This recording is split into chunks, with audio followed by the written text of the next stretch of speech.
नमस्कार। हामी निरन्तर चुनावी माहौलमा छौँ। देशकै चर्चामा रहेको भरतपुर महानगरपालिकाको चुनावी अवस्थासँग छलफल गर्नका लागि आज हामी नेपाल कम्युनिस्ट पार्टी एमालेका पोलिट ब्युरो सदस्य तथा चितवन जिल्ला इन्चार्ज कमान्डर देवी ग्यावलीसँग छौँ। स्वागत छ तपाईँलाई हाम्रो टेलिभिजनमा। धन्यवाद।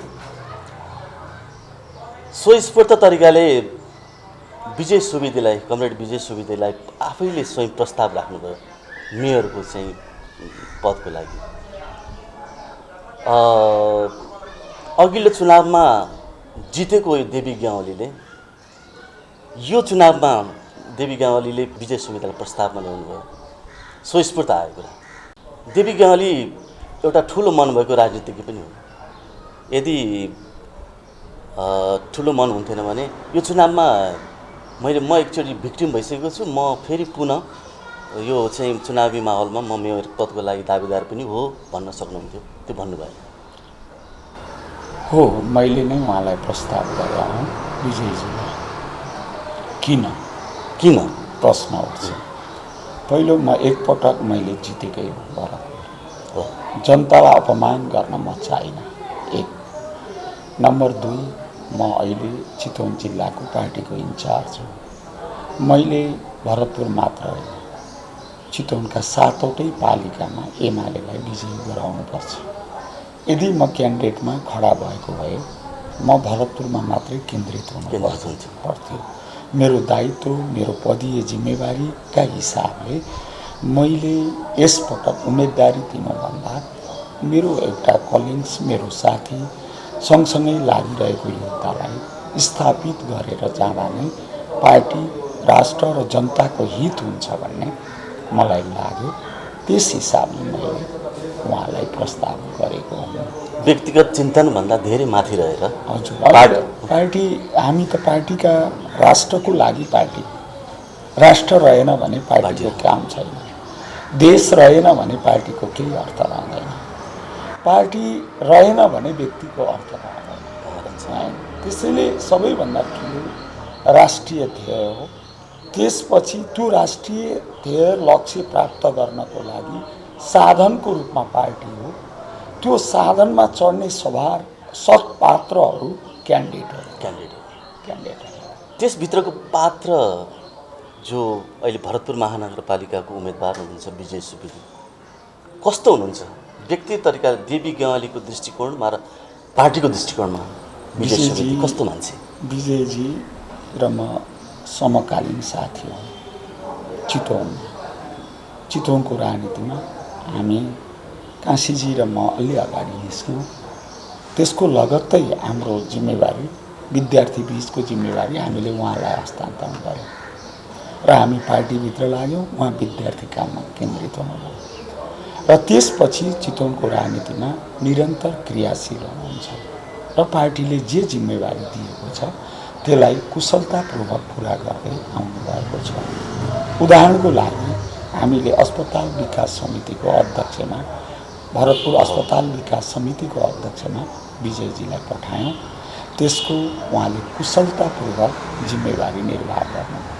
आज भरतपुर अस्पतालको शय्याहरूको वृद्धि भएको छ, डाक्टरको सङ्ख्या बढेको छ, एबिसी ब्लक भनेर विभिन्न ब्लकहरू निर्माण भइरहेका छन्।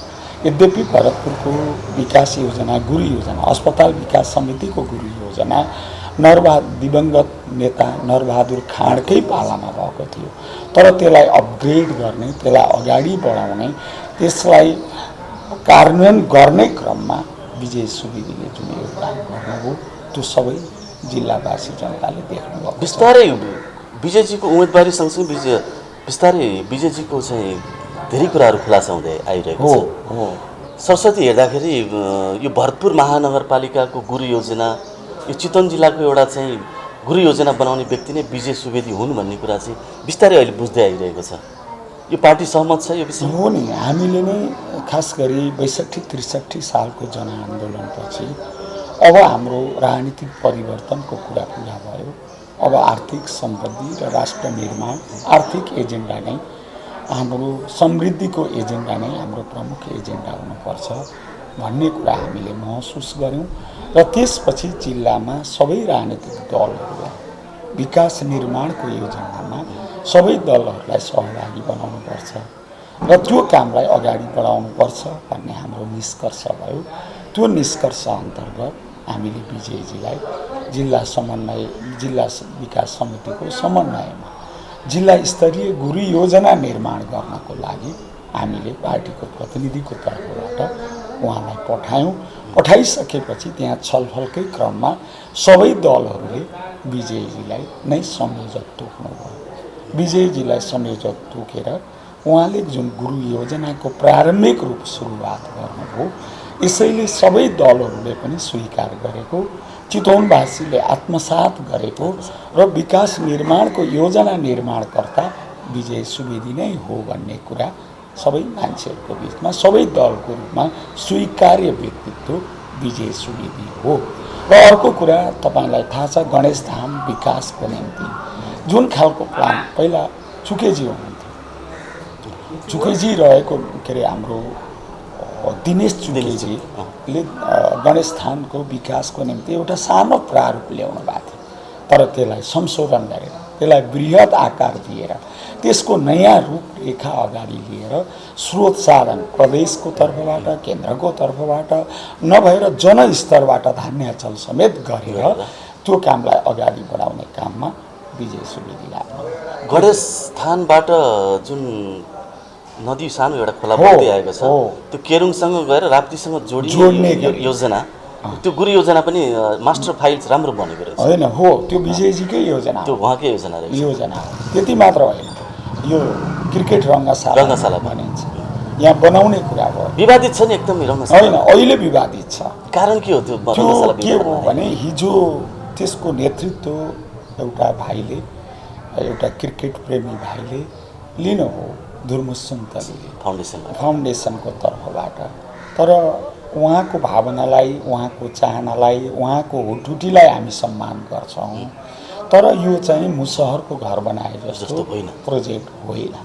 होइन, एक दुईवटा ठाउँमा उहाँले जुन सफलतापूर्वक काम गर्नुभयो त्यसबाट यो पनि बनाउन सक्छु कि भन्ने ढङ्गले उहाँ लाग्नु भएको थियो। लागेको इमान्दार प्रयत्नमा हामी सबैले उहाँलाई साथ दियौँ र त्यसलाई स्रोत जुटाउन विजय सुवेदीकै संयोजकत्वमा धान्याचल गरियो। त्यसबाट करोडौँ रुपियाँ उठाइयो पनि, तर त्यो त अरबौँको बजेट हो। अरबौँको बजेटमा जनताले मात्रै गरेर सम्भव थिएन। त्यसको लागि राज्यकै सहयोग, राज्यकै योजना अगाडि बढ्नु पर्थ्यो। राज्यको योजनासँग प्राइभेट सेक्टरका भाइहरूको भावनालाई टाई अप गर्नु पर्थ्यो। यहाँ अनि व्यक्तिको सोचमा राज्य टाई अप गर्नुपर्ने स्थिति उत्पन्न भयो, जसले गर्दा अहिलेको स्थितिमा त्यो काम अवरुद्ध भयो, स्रोत साधन पुगेन। त्यसको अब लेखा परीक्षण, व्यवस्थापन आदिका समस्यामा पनि उत्पन्न भएका छन्। सरकारले त्यो प्रोजेक्टको अहिलेसम्म भएका कामहरूको ओनरसिप लिएर बाँकी कामलाई अगाडि बढाएर सुचारू गरेर त्यसलाई पूर्णता दिनुपर्ने आवश्यकता छ। मलाई लाग्छ यो काम विजयजी मेयरमा आइसकेपछि त्यसलाई पूर्णता दिनुहुनेछ। राज्यसँग, सरकारसँग त्यसको टाई अप गर्नुहुनेछ।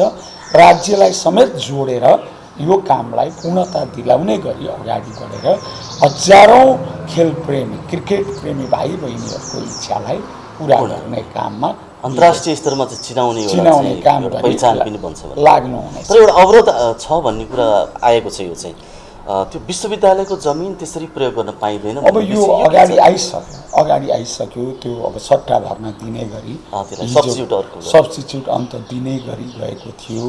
अब हामीले बनाइसक्यौँ, अगाडि आइसक्यौँ, कि त अन्तै खोजेर जानु पर्थ्यो या नबनाउनु पर्थ्यो। अब नबनाउँदा खेल प्रेमीहरूको भावना कुठराघात हुन्थ्यो। तसर्थ विश्वविद्यालयको जमिनको सट्टा भर्न दिने गरी यसलाई अब जुन काम थालिएको कामलाई पूर्णता प्रदान गर्नुपर्छ। भनेपछि खेल प्रेमीले गौतम बुद्ध रङ्गशाला चाहिँ अब विजयजीको विजयपछि हो यसलाई पूर्ण रूपमा पाउने, प्राप्त गर्ने र खेल प्रेमीहरूले अन्तर्राष्ट्रिय स्तरमा चिनिने एउटा पहिचान पनि बन्ने भयो। बन्छ। अन्तर्राष्ट्रिय स्तरको गौतम बुद्ध इन्टरनेसनल क्रिकेट रङ्गशाला जुन भन्छ त्यो बन्ने बित्तिकै हजारौँ खेलहरू इभेन्टहरू सञ्चालन हुन्छन्। त्यो इभेन्टमा देश विदेशका मान्छेहरू आउँछन्। त्यसले हाम्रो आन्तरिक टुरिज्मलाई बढाउँछ, उद्योग व्यवसायलाई बढाउँछ, यहाँका नागरिकहरूको प्रत्यक्ष वा अप्रत्यक्ष रोजगारी बढ्छ। त्यस मानेमा त्यसलाई कन्टिन्युटी दिने गरी कामलाई अगाडि बढाउनुपर्छ। महानगरको विकासको कुरा अहिले व्यापक के भइरहेको छ भने रेणु दाहालले मात्रै गरेको हुने विकास, यो विकास रेणु दाहालको हो, यो उसको मात्र देन हो भन्ने कुराहरू चाहिँ एक पक्षबाट आइरहेको छ। अर्को पक्ष के जेन्युनली कुरा के हो त भन्दा आएको विषय केपी ओलीजी प्रधानमन्त्री हुने बेलामा भएको बेलामा जुन केन्द्रले चाहिँ चितवनलाई विकासको लागि जुन रकमहरू छुट्याएको थियो यसको महत्त्वपूर्ण भूमिका हो। त्यसको चाहिँ प्रत्यक्ष परिणाम जनताले अहिले पाइरहेका छन्, तर क्रेडिट अरूले लगिरहेका छन् भन्ने विषय उठेको छ। अब जहाँसम्म चितवनको विकास निर्माणको कुरा हो, चितवन जुन ग्राभिटी छ, चितवनको जुन महत्त्व छ, चितवनको जुन लोकेसन छ र यहाँका सचेत मानव संसाधन छ, यसको हिसाबले हामीले चितवनलाई देशकै एउटा अन्तर्राष्ट्रिय स्तरको सहरमा डेभलपमेन्ट गर्न सक्नुपर्छ र ढिलो भयो, 5 वर्ष गुम्यो हैन। अब हामीले यो काम गर्नकै लागि अघिल्लै अवधिमा पनि जतिखेर केपी ओली केन्द्रमा प्रधानमन्त्री हुनुहुन्थ्यो उहाँलाई कर गरेर ब्युटिफिकेसन सहितको 6 लेनको बाटो पुलचोकदेखि गोन्याङसम्म पार्नु पर्यो भनेर केपी ओलीले राख्दिनु भयो। झन्डै 6 अरब रुपियाँ, 6 अर्ब सानो पैसा हो। अब यो पैसाको बारेमा रेणुजीले 1-2 ठाउँमा के भन्नुभएछ भने मैले त प्रधानमन्त्रीलाई थाहै नदेखिन रघुवीर महाशयसँग सेटिङ गरेर यो बजेट मैले पारिदिँ भन्नु। मिडियाबाट बोल्नुभयो होइन, कोर सभामा बोल्नुभयो। म उहाँलाई भन्न चाहन्छु 6 अरब 4-5 अरब 6 अरब रुपियाँ रकम प्रधानमन्त्रीलाई थाहै नभई एउटा मन्त्रीले पार्न सक्छ, कल्पना गर्न सक्नुहुन्छ। यतिसम्म झुट उहाँले प्रचार गर्नु एक। दोस्रो, यस्तो रकम उहाँले गरेको हो भने त्यसको शिलान्यासमा उहाँ कहाँ जानुभएको थियो? त्यस प्रधानमन्त्री केपी ओलीले यसको शिलान्यास गर्दा उहाँ कहाँ हुनुहुन्थ्यो? शिलान्याससम्म गर्न उहाँ आउनुभयो। अनि पैसा केन्द्रले दिने, बन्ने केन्द्रीय योजना अन्तर्गत बन्ने, अनि मैले बनाएको भन्नुको अर्थ कहाँनिर मिल्छ? त्यो मिल्दैन यो। त्यस्तै गरी सिटी हलकै कुरा छ। सिटी हल उहाँको 2 अरब रुपियाँ जति त्यसमा परेको छ। जिल्ला समन्वय समितिका कृष्ण डल्लाकोटी हुनुहुन्थ्यो। त्यो जग्गा हाम्रै प्रयत्नमा, एमालेकै प्रयत्नमा जग्गा खोज्ने काम भयो। उहाँहरू भौतारिँदै चारैतिर हिँडिरहनु भएको थियो, कहीँ भेट्नु भएको थिएन। तर अन्ततः हामीले यो प्रोजेक्ट अन्त जान दिनु हुँदैन, छुट्न दिनु हुँदैन, यहीँ भए पनि गर्नुपर्छ भनेर हामीले त्यो जग्गा, जीविसको जग्गा, जिल्ला समन्वयको जग्गा उपलब्ध गराएर सिटी हल निर्माण गर्ने काममा हामी लाग्छौँ। त्यस्तै गरी कैयौँ लिङ्क रोड केन्द्रीय सहरी विकास मन्त्रालयको तर्फबाट, भौतिक पूर्वाधार मन्त्रालयको तर्फबाट हामीले बाटो र पूर्वाधारका क्षेत्रमा यथेष्ट रकम चितवनमा विनियोजित गर्न लगाइयो। त्यसको प्रतिफल अहिले देखिँदैछ। त्योलाई चाहिँ उहाँले मैले गरेको भन्नु त मामाको घोडा मेरो हिँ गरेको जस्तो मात्रै हो, अरू केही छैन। त्यसो हो भने म रेणुजीलाई सोध्न चाहन्छु, तपाईँको भरतपुर महानगरपालिकाको आन्तरिक स्रोत कति छ? त्यो आन्तरिक स्रोतको तर्फबाट गरिएको विकास योजना 2टा नाम भन्नुहोस्, कुनै 2टा योजनाको नाम भन्नुहोस् जो आन्तरिक स्रोतबाट गरिएको काम छ भनेर। कहीँ एउटा भन्न सक्नु भएको छ? चुनावी माहौलको एक किसिमको साधारण जनतालाई प्रभाव पार्नको लागि बोलिएका कुराहरू स्वीकार छैन। अस्ति मात्रै नेपाल कम्युनिस्ट पार्टी एमालेका अध्यक्ष कमरेडले क्याम्पसहरूमा 60,000 चितवनवासीहरूलाई सम्बोधन गर्नुभयो। 22 मिनटसम्म चितवनवासीहरूले केही प्रत्युत्तर आउँछ कि भनेर प्रतीक्षा गर्नुभएको थियो। के कुरो प्रत्युत्तर भन्दा गत हप्ता भएको गठबन्धनले कुनै एउटा कार्यक्रम गरेको थियो, यहाँ सभाका कार्यक्रममा नेपाल कम्युनिस्ट पार्टी माओवादीका अध्यक्ष प्रचण्डले मेरो छोरीले जितिनन् भने यहाँ अनिष्ट हुन्छ भन्ने शब्द आएको थियो। त्यसको प्रत्युत्तरमा केही बोल्नुहुन्छ कि भन्ने कुरो चाहिँ सोचिरहेका थिए, तर त्यो कहीँ पनि आएन। शालीन तरिकाले 22 मिनट नेपाली जनतालाई, चितवनवासीलाई सम्बोधन गरेर जानुभयो। पार्टीको चुनावको विषयमा मात्र कुरा गरेर जानुभयो, अन्य कुराहरू केही पनि गर्नु भएन। त्यसको प्रत्युत्तर खोजेको जस्तो लागेको थियो जनताले। राजनेता केपी ओली उहाँको दिमाग सिङ्गो राष्ट्रको बारेमा केन्द्रित छ।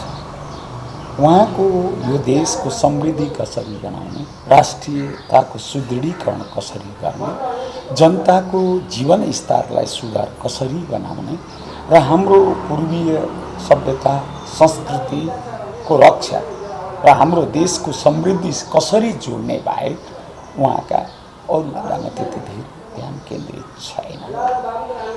प्रचण्डजी परिवारवादमा केन्द्रित हुनुहुन्छ। उहाँलाई आफ्ना छोराछोरीहरूको हार जित नै सबभन्दा ठुलो चिन्ताको विषय छ। उहाँलाई देश हारोस् वा बनोस् त्यति ठुलो चिन्ता छैन। राष्ट्रको प्रगति होस् वा नहोस् त्यति ठुलो उहाँलाई चासो छैन।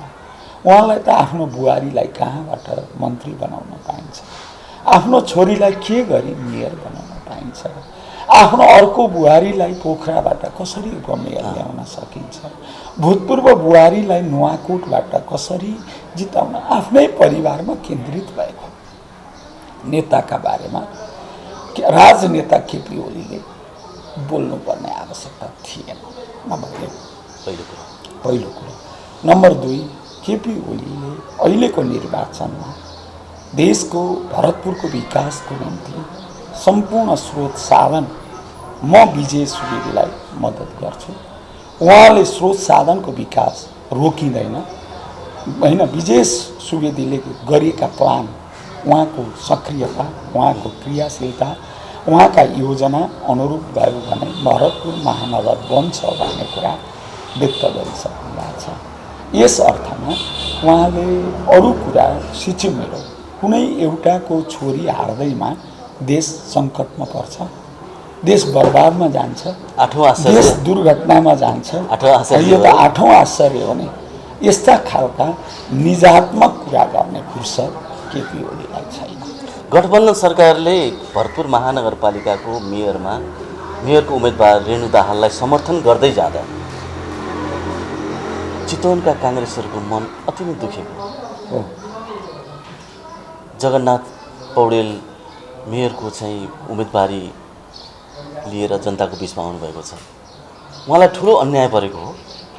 जगन्नाथ दाई, हाम्रो नेकपा एमाले कस्तो दृष्टिकोणले हेरेको छ जगन्नाथजी नेपाली काङ्ग्रेसको एउटा निष्ठावान कार्यकर्ता हो। उहाँ यसभन्दा अगाडि 49 देखि 54सम्म भरतपुर महानगरपालिकाको नगर उपप्रमुखको हिसाबले काम गर्नुभयो। त्यसभन्दा पछि उहाँ नेपाली काङ्ग्रेसको राष्ट्रिय सभामा सांसदको हिसाबले भूमिका खेल्नुभयो र नेपालमा अधिवक्ताहरूमध्ये वरिष्ठ अधिवक्ताको रूपमा उहाँ रहनुभएको एउटा बौद्धिक व्यक्तित्व हो र अलिकति स्वाभिमान युक्त व्यक्तित्व हो जगन्नाथ पौडेल। जगन्नाथजी कृष्णलाल सापकोटा, मीना खरेलहरूलाई अहिले व्यक्तिको कुरा भन्दा पनि काङ्ग्रेस पार्टीको चिन्ता बढी लागेको छ। पार्टीको चिन्ता उहाँहरूले बढी गर्नुभएको छ। अघिल्लो पटक पनि उहाँहरूले भरतपुरमा रूप चिन्हबाट आफ्नो पार्टीलाई चुनाव लडेर स्थापित गर्न चाहनुहुन्थ्यो। गठबन्धनका कारणले शेरबहादुरजीले त्यो हिजो उहाँहरूको चाहनामा कुठरा गरिदिनु भयो। यस पटक त पक्कै रूप चिन्हको मेयरको प्रत्याशी बन्न पाइन्छ भन्ने चितवनका काङ्ग्रेसी साथीहरूको इच्छा थियो। तर यस पटक पनि उहाँहरूले काङ्ग्रेसी साथीहरूको त्यो इच्छा र चाहनालाई तुसरापात गरिदिनु भयो। अब यो स्थिति देख्दा मलाई अरुणा लामाको एउटा गीत सम्झना आउँछ। पोहोर साल के फाट्यो केले धुने केले टाल्ने खुसी फाट्यो केले टाल्ने केले सिउने हो। यस पटक त मनै फाट्यो केले सिउने केले टाल्ने भने जस्तै नेपाली कङ्ग्रेसका साथीहरूलाई त्यो अरुणा लामाको गीतको स्थिति मैले देख्छु अहिले। उहाँहरूको मन फाटेको छ, मन फाटेको छ होइन, यता टाल्यो उता फुस्किया छ, उता टाल्यो अर्कोतिर फुस्किया छ र त्यो टाल्दा टाल्दै काङ्ग्रेस रक्षा गर्नको निम्ति उहाँहरूले गरेको चिन्ताले एउटा विद्रोहको स्थिति, स्वतन्त्र उम्मेदवारिताको स्थितिमा पुग्नुभएको छ। मैले उहाँहरूको स्वाभिमान, उहाँहरूको पार्टी जोगाउने चाहनाले गरिरहेको यो एउटा विद्रोह हो भन्ने कुरा ठान्दछु। देशमा पार्टी दरिलो भएन भने देश रहँदैन, राष्ट्र रहँदैन, नागरिक रहँदैन। जबसम्म पार्टी स्वाभिमान हुँदैन तबसम्म त्यो देशका जनताहरू कहिले पनि ठाडो सिर गरेर बस्न पाउँदैन। त्यही सोचले उहाँहरूले विद्रोह गर्नु। मलाई के लाग्छ भने अब नेपालमा च्याउ उम्रे जस्तो पार्टी राजमा नेपालको लोकतन्त्र सुदृढ हुँदैन। अब नेपाल दुई दलमा केन्द्रित हुनुपर्छ। एउटा अपोजिसनमा रहन्छ, एउटा सशक्त प्रतिपक्ष हुन्छ। नेपालमा त के हो भने च्याउ जस्ता पार्टी उम्रिने, अनि त्यसपछि च्याखे थाप्ने, जुवामा च्याखे थापे जस्तै, अनि यहाँ केही व्यक्तिहरूले च्याखे थाप्ने, यतातिर जाने, एउटा दलमा जाने, म तँलाई मद्दत गर्छु भन्ने, अनि मेरो यी कुराहरू पुरा गर भन्ने, ती पुरा गरन्जेल बस्ने, अलिकति धक्का लाग्यो भने अनि तँलाई देखाइदिन्छु भनेर अर्को दलतिर च्याखे थाप्न जान्छ। यसरी नेपालको लोकतन्त्रमा च्याखे थाप्नेहरूले लोकतन्त्रलाई, दलहरूलाई कमजोर बनाए। यो स्थितिलाई अबको निर्वाचनले अन्त गरिदिनुपर्छ र दुईटा दल, एउटा सशक्त प्रतिपक्ष, एउटा सशक्त सत्तापक्ष, यो खालको स्थितिलाई अगाडि लगाएर नेपालको लोकतन्त्रलाई हामीले सुदृढ गर्नुपर्ने आवश्यकता छ। यही सोचले गर्दा कमरेड प्रचण्डले चाहिँ नेपाली काङ्ग्रेससँग गठबन्धन गरिरहनु भएको छ।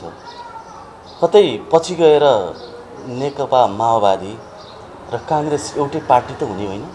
के हुँदो रहेछ भने राजनीतिमा, दर्शनमा के चर्चा गरिन्छ भने एकपटक घोर उग्रवामपन्थ, लेनिनको भाषामा व्यवहारमा घोर दक्षिण पन्थमा कन्भर्ट हुन्छ। एकपटक नेकपा माओवादी हत्या, हिंसा, आतंक, विद्रोह, मारकाटको स्थितिमा उत्रियो।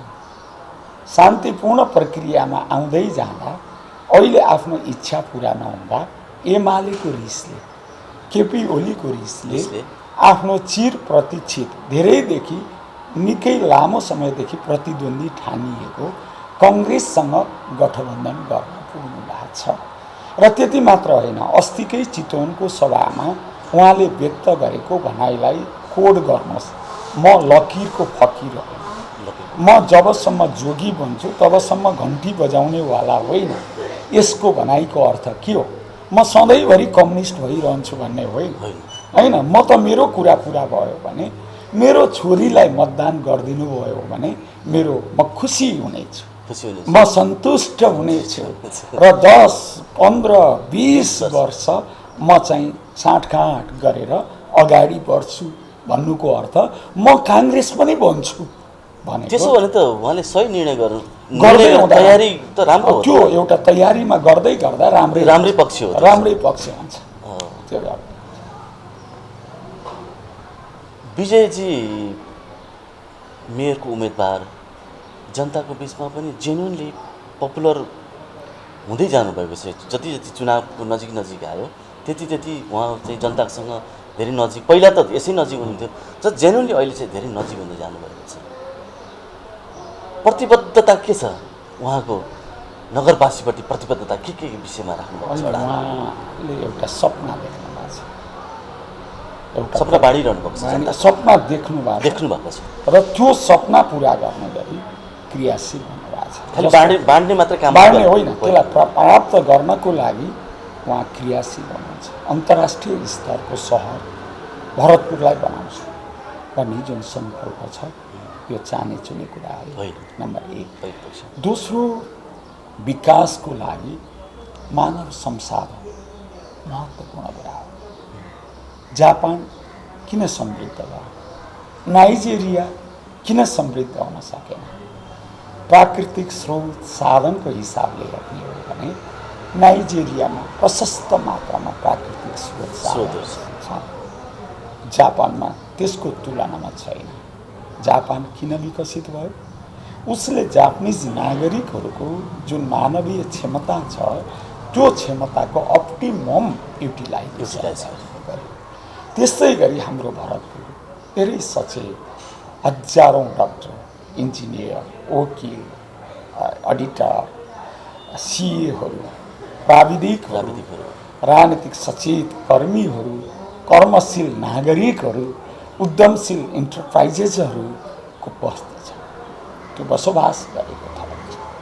यी सबैको सहयोग, यी सबैको बुद्धि, तागत, क्षमताको अपग्रेड गरेर उहाँहरूलाई परिचालित गर्दा नै महानगरको विकास हुने। त्यसैले मानव संसाधनको विकास द्विपक्षीय मेजर पक्ष यो मानव संसाधनलाई भरतपुरको विकासको निम्ति कसरी लैजाने विजयजीको एउटा महत्त्वपूर्ण योजना यो छ। दोस्रो योजना मास्टर प्लानबाट सुरु गर्नुपर्छ। ह्याफेजर्टले विकासले त्यसले परिणाम दिँदैन, भोलि समस्याहरू सिर्जना गरिदिन्छ।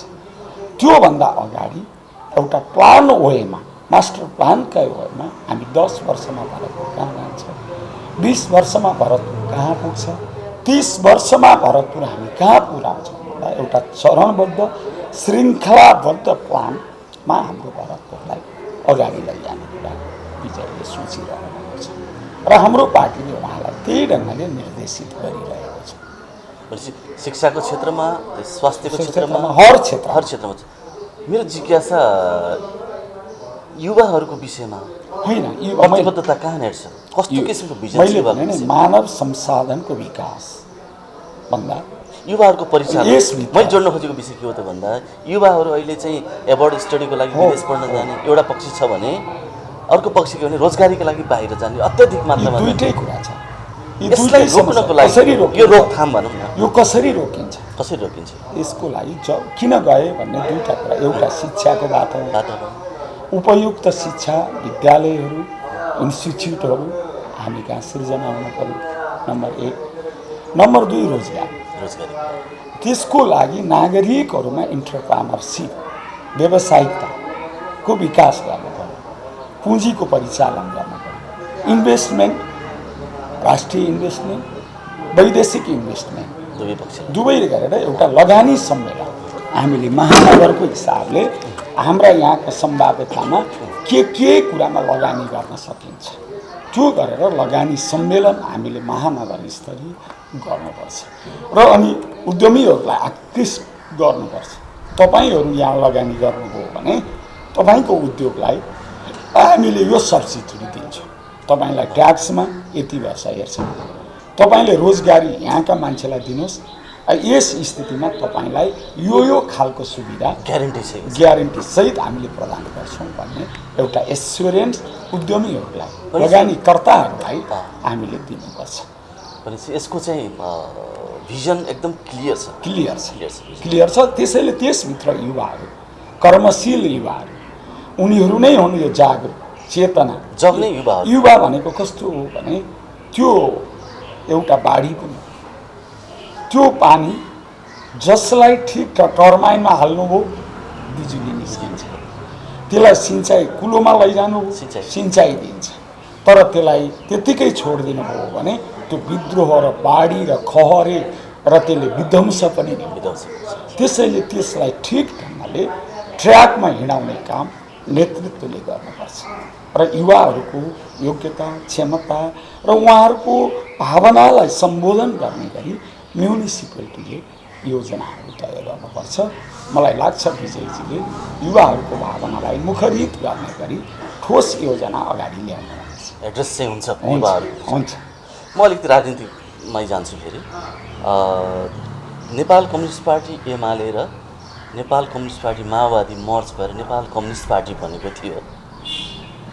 वास्तवमा युवाहरूले स्वस्फूर्त स्वीकार गरे र त्यसपछि यति खुसी भयो नि अब धेरै कम्युनिस्ट पार्टीहरू रहँदैनन्, बिस्तारै एउटै कम्युनिस्ट पार्टी हुन्छ भन्ने कुराहरू खुसी मनाउँदा मनाउँदै फेरि स्खलित भयो। त्यो खुसी गएर एकदमै पीडामा परिणत भयो। यसको मूल जड के हो? म देख्छु व्यक्तिवाद। कम्युनिस्ट नेताहरूको नीति सिद्धान्त कार्यक्रम भन्दा उहाँहरूको व्यक्तिगत इच्छा, व्यक्तिगत चाहना, व्यक्तिगत स्वार्थ प्रमुख भयो। हामीले त्यही भएर अघिल्लो पटक भरतपुरमा मैले त यति ठुलो पीडा भोग्दा भोग्दै पनि म माथि जुन खालको वज्र प्रहार भएको थियो ती सबै कुरा कम्युनिस्ट पार्टीको एकता भयो भने देशले प्रगति गर्छ, राष्ट्र अगाडि बढ्छ, मेरो व्यक्तिगत पीडा प्रमुख बन्न सक्दैन भन्ने खालको कुराले म केन्द्रित थिएँ। तर प्रचण्डजी पार्टी कब्जा गर्ने, एमालेको अनुशासित पार्टी, यो बलियो कार्यकर्ता, यो ठुलो सङ्गठनलाई कब्जा एकताको नाममा कब्जा गरेर त्यो सबै मेरो कब्जा हुन्छ भन्ने खालको सपनामा लाग्नु भएको छ। तर जब त्यो कुरा उहाँको पुरा हुन सकेन, पुरा हुन नसकेपछि उहाँ पार्टीलाई टुक्राएर पार्टी छोडेर बाहिरतिर गएर कम्युनिस्ट कार्यकर्ताहरूको भावनालाई तुसरापात गराउने काममा उहाँ र माधव नेपालजी लाग्नुभयो। तर अब यसले हामीलाई शिक्षा के दियो भने एकता नेताहरूको टाउको ठोक्काएर हुँदो रहेछ। एकता त जनस्तरबाट, कार्यकर्ता स्तरबाट, तल्लो लेभलबाट एकतालाई अगाडि बढाउनु पर्दो रहेछ भन्ने हामीलाई लेसन दिएको छ। र यही लेसन अन्तर्गत हिजो पनि एकता भएको कम्युनिस्ट पार्टीको एकताको निरन्तरताकै रूपमा comrade Badal, comrade Topbahadur Raimajhi, comrade Lekhraj Bhatt, comrade अरू हजारौँ हिजो माओवादीभित्र रहेका कार्यकर्ताहरू एकीकृत पार्टी कम्युनिस्ट पार्टीकै निरन्तरताको नाममा नेकपा एमाले हो भनिकन यसमा जोडिनु भएको छ। र यो पछिल्लो चरणमा त लाखौँ लाख अरू थप कार्यकर्ताहरू अब प्रचण्डले कम्युनिस्ट आन्दोलनलाई नेतृत्व गर्न सक्नुहुन्न। यो आन्दोलनको एकीकरण एमाले मात्र गर्न सक्छ। एमाले हिजोको एमाले मात्र होइन, यो त एकीकृत एमाले हो, नवीकृत एमाले हो। सबै घटकका कम्युनिस्ट योद्धाहरूलाई समेटेको छ। यसले यो ढङ्गले एकीकृत गर्छ भनेर अहिले हिजो माओवादीमा भएका हजारौँ हजार कार्यकर्ताहरू एमालेमा समाहित हुनुभएको छ। र जनस्तरबाट कार्यकर्ताको लेभलबाट एकताको प्रक्रिया निरन्तर अगाडि बढिरहेको छ। अब त प्रचण्डजीको एउटा सानो टुकुडी अब सबै कुरा सेना बिनाको कमान्डर होइन, अब प्रचण्डजी सेना बिनाको कमान्डरमा रहनुहुनेछ। के साँच्चै यस्तो हो त? हेर्दै जानुहोस्। मेरो चाहिँ धारणा एउटा उखान छ नि, हातमा भएको चामललाई फ्याँकेर भुइँमा खसेको कनिका टिप्ने काम भएको हो। उहाँ हामीले भएका साथीहरू केही जानुभयो, यहाँभित्र कनिका भई मणि नै छ, रत्नहरू नै छ, रत्नहरू नै छ। जसले हिजो युद्धको फर्मेसन गर्यो रामबहादुर थापा बादल जस्ता मान्छे, यति ठुलो पार्टीको एउटा सर्वोच्च शिखर एउटा नेता बनिसक्नु भएको थियो, यसलाई लत्ताएर कनिकै टिप्न प्रचण्डजी त्यहाँ जाँदाखेरि उहाँको यो पतनको एउटा दृष्टान्त हो। उहाँको अब पतन अब असम्भवभावी छ, असम्भवभावी छ। यदि उहाँले अझै पनि पश्चाताप गरेर हिजो मैले गल्ती गरेँ, एमाले फुटाउने अपराध मैले गरेँ, यो मबाट ठुलो भुल भएछ भनेर पश्चाताप गरेर नेपाल राष्ट्र, नेपाली जनता र नेपाली कम्युनिस्ट आन्दोलनमाथि का सबै जनताप्रति क्षमा मागेर आउनुभयो भने एउटा विचारणीय कुरा हुन्छ, छलफलको विचार हुनसक्छ। नत्र भने उहाँको पतन असम्भवभावी छ। थुप्रै सेनाहरू थिए माओवादी पार्टीमा चाहिँ। ती सेनाहरू कोही गल्फमा छन्, कोही मलेसियामा छन्, कोही अपाङ्ग भएर बसेका छन्, कोही सानसानो व्यवसाय गरेर बसेका छन्। एमाले ती लडाकुहरूलाई हिजोको एउटा चाहिँ परिवर्तनको लागि लडेका लडाकुहरूलाई यी हाम्रै लडाकु हुन्, हाम्रै सेनाहरू भनेर स्वीकार गर्छ। एकदम उहाँहरू नेतृत्वको भित्री उद्देश्य ती लडाकुहरूको रगतलाई आफ्नो हितमा प्रयोग गर्ने भए पनि लडाकुहरू जो रगत लगाए देशको परिवर्तनको लागि, कुनैलाई एउटा परिवारलाई पोस्नको लागि थिएन, राष्ट्र निर्माणको लागि थियो, परिवर्तनको लागि थियो। तसर्थ ती परिवर्तनका लागि लडेका लडाकाहरू, योद्धाहरू त्यो कम्युनिस्ट आन्दोलनकै पुँजी, त्यो एमाले कम्युनिस्ट पार्टीको मूल प्रभाव भएको हुनाले ती सबै लडाकाहरू, ती योद्धाहरू जो अहिले छितरभित्र हुनुभएको छ, कोही मलेसियातिर हुनुहुन्छ, कोही दुबईतिर हुनुहुन्छ, कोही साना साना व्यवसायमा गरेर अगाडि बढ्नुभएको छ।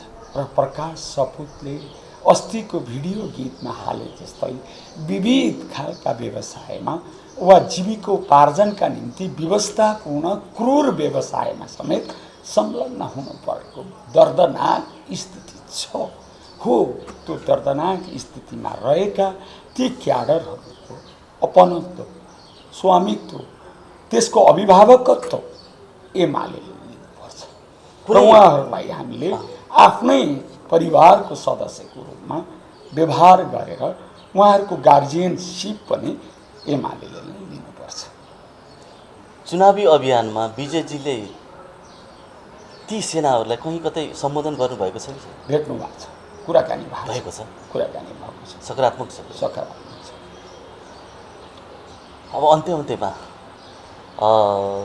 विजयजी साँच्चै नै शालीन मान्छे, देवी गाउँले ठुलो मन भएको मान्छे। वास्तवमा एउटा ठुलो पार्टीको ठुलो मन पनि आवश्यकता रहेछ, तर सानो मन भएको ठुलो पार्टीहरू पनि छन्, त्यो साँच्चै जनताको पार्टी बनिरहन सक्छ त?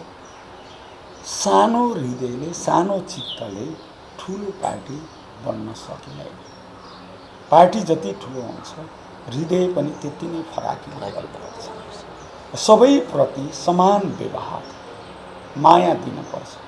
हामी कुनै पदको लागि पार्टीमा लागेको होइन, हामी परिवर्तनको लागि, राष्ट्र निर्माणको लागि पार्टीलाई हामी जोडिएका हौँ। त्यसैले म कहाँ पर्छु भन्ने कुरालाई कुनै पनि एउटा कम्युनिस्ट नेताले कहिल्यै पनि हेर्न हुँदैन। मैले लिएको पार्टीले राष्ट्र र जनताको लागि के काम गर्छ र मेरा नेताहरूलाई मैले त्यो लक्ष्य प्राप्ति गर्नका निम्ति कसरी लगाउन सकिन्छ भन्ने कुरामा नै हाम्रो फराकिलो छाती, फराकिलो मन र फराकिलो सोच र हृदय लिएर हामी अगाडि बढ्नुपर्छ। ढुकुरे छाती, ढुकुरे मनले कम्युनिस्ट आन्दोलनले विजय प्राप्त गर्न सक्छ। 3 दिन बाँकी छ चुनाव आउनलाई। जनताहरू आतुर पनि छन्, भोट हाल्नलाई हात नकमाइकन भोट हाल्न तम तयार भएर बसेका छन्। ती जनताहरू के भन्न चाहनुहुन्छ? देवी गाउँलीले के भन्न चाहनुहुन्छ? आदरणीय महानगरवासी, प्रबुद्ध मतदाता, हामीले ल्याएको सिस्टम, हामीले ल्याएको परिवर्तन कुनै परिवार वंशका लागि होइन, सिङ्गो जनताको समृद्धिको लागि, सिँगै जनताको खुसियालीको लागि, सिँगै राष्ट्रको आत्मसम्मानको लागि हो। यस अर्थमा यसपटक विजय सुवेदीको उम्मेदवारी हामी सबैको मन मस्तिष्कमा राष्ट्रिय स्वाधीनता, राष्ट्रिय आत्मसम्मान, राष्ट्रिय स्वाधीनता र समृद्धिको लागि र सबै महानगरको सन्तुलित र समानुपातिक विकासको लागि, सबै वर्ग र तबका र क्षेत्रका सबै नागरिकहरूको हृदयबाटै एउटा विकास हामीले गर्न सक्छौँ भन्ने भावना सृजित गर्नको लागि एउटा असल लिडरसिप विजयजीले नेतृत्व गर्नुहुनेछ र यो महानगर हामीले निर्माण गर्न उहाँको पहल कदमीमा हामी सबै जुट्नेछौँ।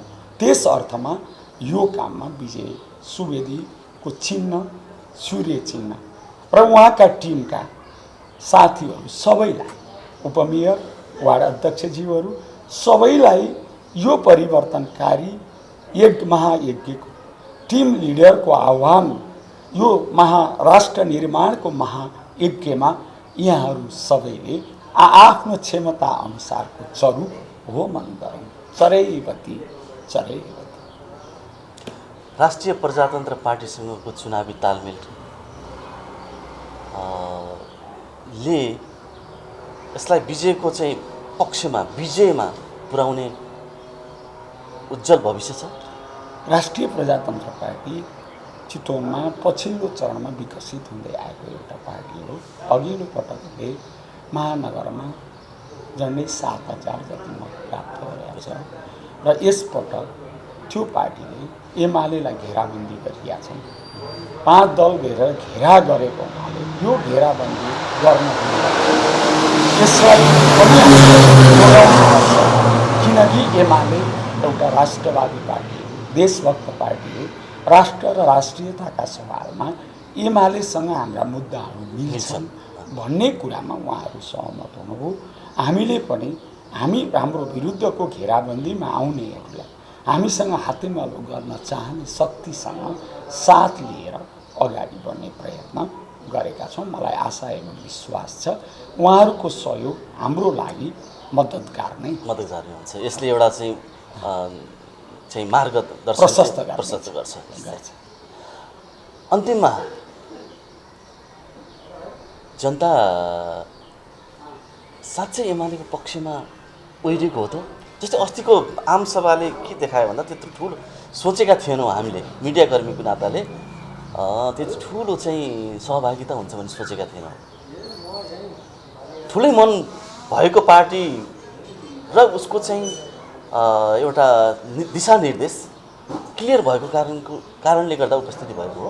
जनताले अहिले एमालेको एजेन्डालाई मन पराउनु पर्छ, नम्बर 1। दोस्रो, एमालेका कार्यकर्ताहरू मौरी जस्ता छन् है, होइन मौरी हुन्। यी मौरीहरू जसरी मह जम्मा गर्छ त्यस्तै गरी जनमत निर्माण गर्न, जनताको भावना बुझ्न र राष्ट्रलाई नयाँ दिशा दिन जसरी मह गुलियो हुन्छ, मिठो हुन्छ, स्वादिष्ट हुन्छ, पुष्टकारी हुन्छ, त्यस्तै गरी एमालेका यी कर्मी मौरीहरू, कार्यकर्ता रूपी मौरीहरूले जनतालाई परिचालित गरेका छन् र त्यसको आह्वानलाई, एमालेको अपिललाई चितवनवासी जनताले ग्रहण गर्दैन। त्यो ग्रहण अपिललाई उहाँहरूले आत्मसात गरिदिनु र अस्तिको त्यो टन्टलाफुल गर्मी, यस्तो प्रचण्ड गर्मीमा 11 बजेदेखि 5-6 बजेसम्म अविरल निष्काम यो त तपस्या, एउटा ध्यान, एउटा योगीले जसरी कष्टकर योग गर्छ ठिक त्यस्तै गरी त्यो प्रचण्ड गर्मीभित्र पनि एमालेको सभामा चितवनवासी जनसमुदायहरू जसरी बसिदिनु भयो, जुन प्रतिबद्धता व्यक्त गरिदिनु भयो, त्यसले के कुरा स्वागत देखाउँछ भन्दा यसपटकको निर्वाचनमा एमालेले चितवनका 7वटा तहमा विजय प्राप्त गर्छ भन्ने कुरा त अस्तिको सभाले प्रकटित गरिसकेको छ। अन्त्यमा हाम्रो लागि, एमालेको लागि राष्ट्र र जनताको सर्वतोमुखी विकास र प्रगति बाहेक अर्को कुनै ध्येय छैन। हामी राष्ट्र निर्माणका लागि कृत सङ्कल्पित छौँ। व्यक्तिगत स्वार्थ र दलगत स्वार्थ हामीले पन्छाएर बृहत्तर राष्ट्रिय स्वार्थ र हाम्रो देशको गरिबीलाई अन्त गर्दै राष्ट्रिय स्वाधीनता र समृद्धि र जनताको खुसीयुक्त जीवन निर्माण गर्नको निम्ति एमाले पार्टी निर्वाचनको यज्ञमा क्रियाशील छ। तपाईको तर्फबाट यस महायज्ञमा सहभागी भइदिएर राष्ट्र निर्माणको काममा आफ्नो तहबाट मद्दत गरिदिनको लागि सादा र विनम्रतापूर्वक हार्दिक अनुरोध गर्न चाहन्छु। अत्यधिक चर्चामा रहेको भरतपुर महानगरपालिकाको उम्मेदवार विजयजीको विजयको कामना गर्दै अहिले म बिदा हुन्छु। हजुर, हस्, धन्यवाद। र हामीलाई केही विचार राख्ने मौका दिनुभएकोमा यहाँ र यहाँको टेलिभिजन परिवारप्रति हार्दिक धन्यवाद दिन चाहन्छु।